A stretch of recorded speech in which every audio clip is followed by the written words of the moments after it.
Do you struggle to get a huge drum sound just like your favorite bands have? Well, chances are that you don't have access to these amazing recording facilities where your favorite band's recording. But there are some techniques that can help you get big drum sounds even in smaller rooms. Hi, I'm Stefan from Mix66, and in this video I want to show you 5 tips for recording drums in smaller rooms. Your drums will sound better, and as a result of that, your whole production will do. Now, why should you even care about the room that you are recording your drums in? Well, because your drum sound is so important, it almost defines the sound of the whole album. Normally in modern rock and metal, the drums sound pretty big and huge, and the room plays a big part in achieving this sound. Many producers who don't have access to great drum rooms just program their drums. But if you want to stand out from the crowd of all the easy drummer users, then you should record your own drums. In this video I will show you some tricks how you can make your drums sound great even if you don't have an amazing drum room. Now, while small and intimate drums can be perfectly fine for some genres, for rock and metal you need big, huge drums. Listeners are just used to that, so if your drums sound small, then your whole record will sound amateur. Before I show you the example that I recorded for this tutorial, I want to talk about the room, and this is also the first tip. Dampen your room as much as possible. This may sound counterintuitive. If you want a big room, then you should dampen your room. Yes, this makes perfectly sense if you think about it. How can you hear in a recorded track if it was recorded in a small or in a big room? Because of the reflections that get picked up by the microphone.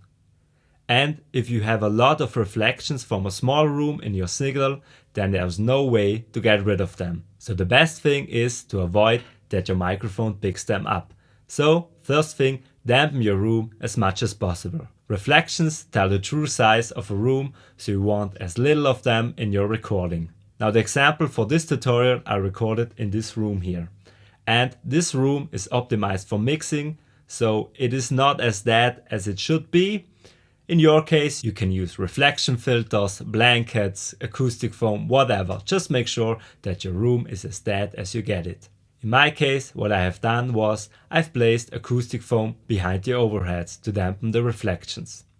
Now let's jump into the DAW and I will show you the other 4 tips. Okay, so first of all, let's listen to the drum performance with just kick, snare and overhead mics.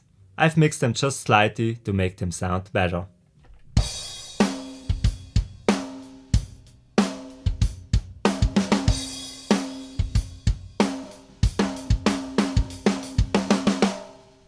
Okay, this is how they sound recorded in the small room here.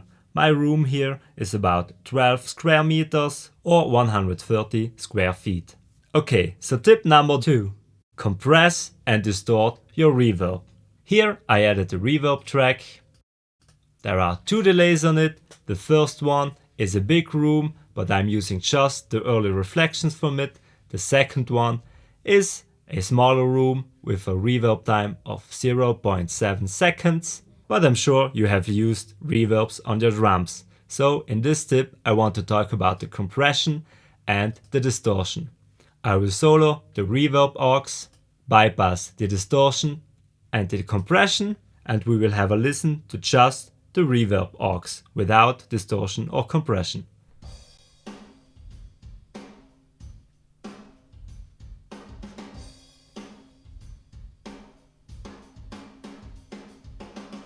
Okay, now I will enable the distortion and the compression, and we will listen once again.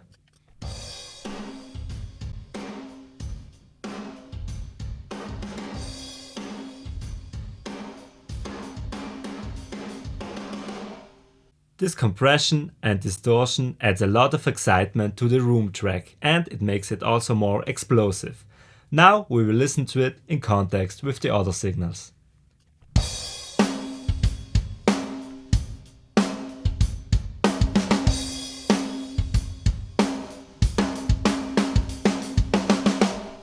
Without the reverb,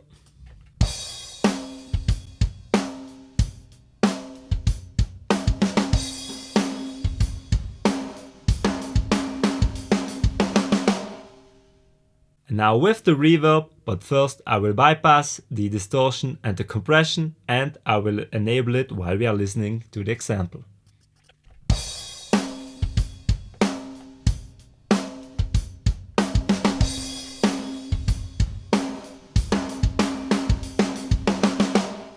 There is also a loudness difference when I enable the compression and the distortion, but the excitement it adds is just awesome. Okay, let's jump to tip number 3, the mono room. I've put another microphone into the room, as far as possible from the drums, and it's facing also the wall, not the drum itself, to get at least direct signal as possible. Now this track itself sounds kinda small, but with some reverb and again distortion on it, it will sound bigger and again more explosive. We will have a listen to the raw recording of this microphone.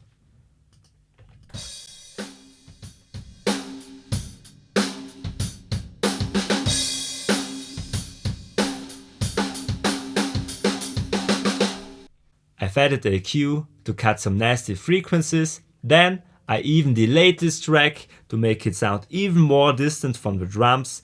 This is a great trick, but be careful.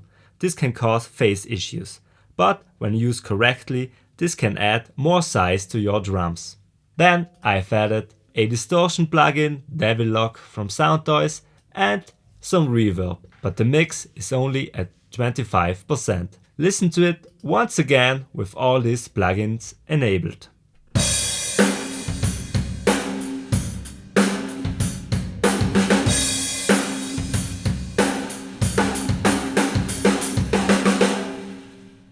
Now I will bypass the plugins so you can hear the difference.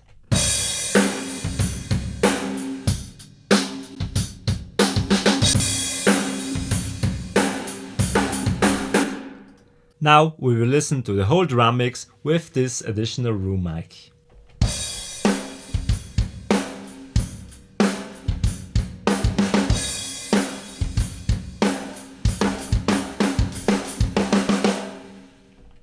Now once again with and then without.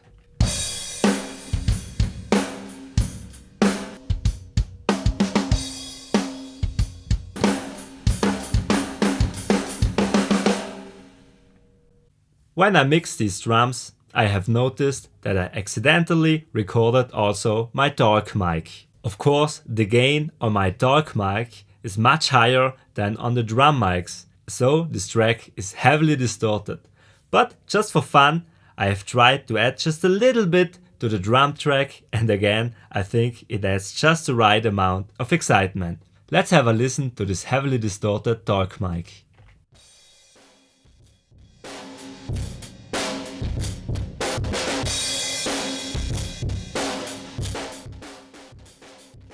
All this distortion comes from the overdriven preamp. Now let's add this distorted signal to the rest of the drum mix.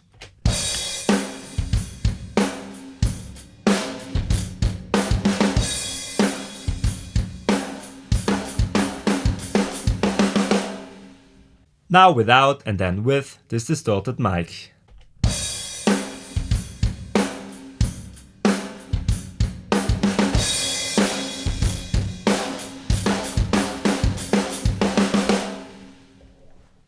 On to the next tip, tip number 4, a hallway mic. Chances are that there is some hallway leading to your drum room, and you can use this hallway to get a bigger drum sound.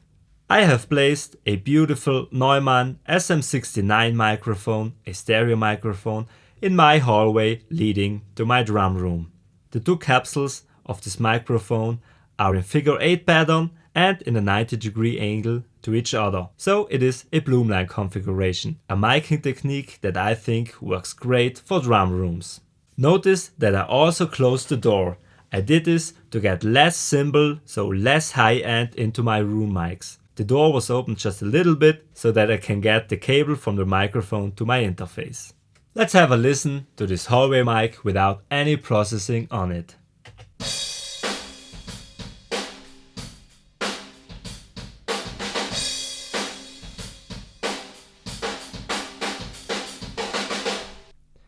First of all, you will notice that the left side is louder than the right side. This is why I added as first plugin this gain plugin where I cut 4 dB only on the left channel. Then I added a SSL channel to cut some 5K, which are always very dominant in this microphone, and I added a lot of low end, a shelf of 8 dB at 200 Hz. I also cut out some 800 Hz minus 2 dB. Also on this room mic, added a compressor to make it more explosive and add excitement. Listen to it with the plugins on.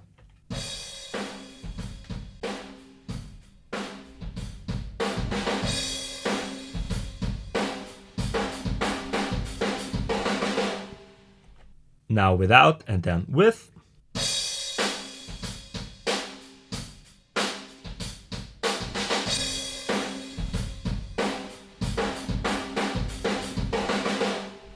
Now listen to the whole mix with this hallway mic.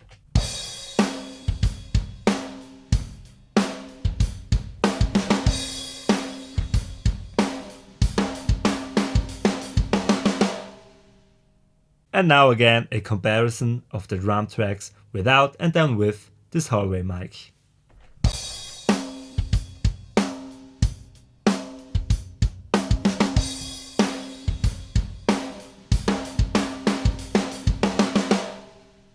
Great, and now my final tip for today, using additional room samples on your close mics. So here again we have the same tracks, kick, snare and overheads, and I added 2 additional sample tracks for kick and for snare. For this example I have used my own samples that I have recorded some time ago in a great room. Listen to the drum mix with these samples.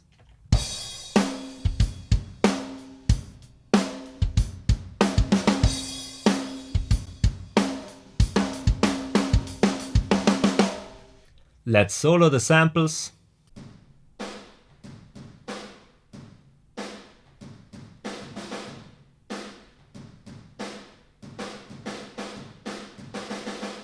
And now the whole drum mix, first without the samples and then with them.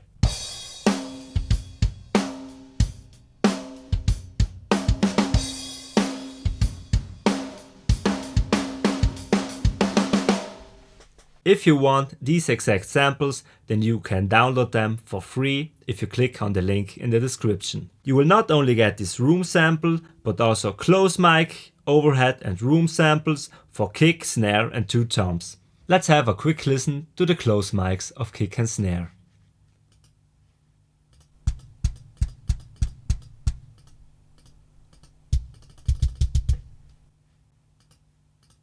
And the overhead. Snare top, snare bottom, overhead. So just click the link in the description and you can download these samples for free. Now listen once again to the 4 processing techniques that I showed in this video.